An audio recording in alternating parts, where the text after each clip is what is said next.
السلام عليكم احبابي في الله. الله يجعل كل ايامنا بخير وسلام، وان شاء الله يشافي كل المرضى ولا يضر شي واحد. عندي واحد الوصفه مهمه ضد السعله او الكحبه، او اش نقول، هذيك الكحبه اللي كتكون حاره تيقول لك تنبقى نكحب كنحس بالضلوع غادي يطرطقوا. هذه رائعه. انا نقولها لكم على ضمانتي، انا مجرباها. فيها غنبداو 3 ديال الحبات ديال الشريحه، فيها ملعقه كبيره ديال الزبيب او التين المجفف، ها هو.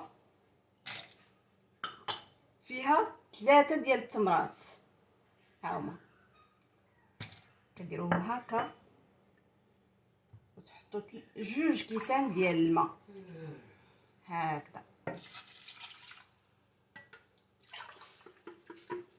هكا 2 كيسان ديال الماء. غنحطوهم يغليو، تيغليو مزيان، ويبقى كاس واحد ونرجعو. احبابي، ها ملي طبخناه كي كيولي هكذا، كتاخدوه ها الكاس اللي كيبقى هكا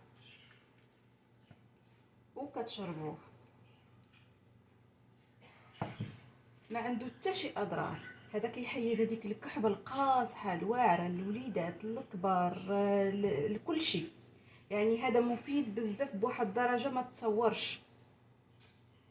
وردوا بالكم احبابي، الا ما كانش عندكم هاد المكونات كاملين ممكن ديروا غير تين مجفف، او غير التمر، او غير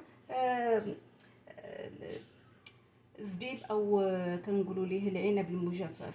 غير حاجه ديروا، ماشي ضروري هادشي كامل. ليه فوائد كبيره.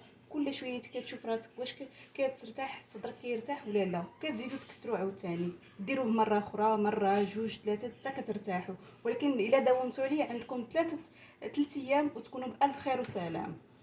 والله يشافي الجميع. ونتمنى نكون فدتكم، واللي عنده اي نصيحه او اي تجربه على شي مشروب تاني كيكون طبيعي ماشي الادويه، نتمنى انكم تقاسموه معايا في الكومونتيرات. شكرا، نهاركم مبارك.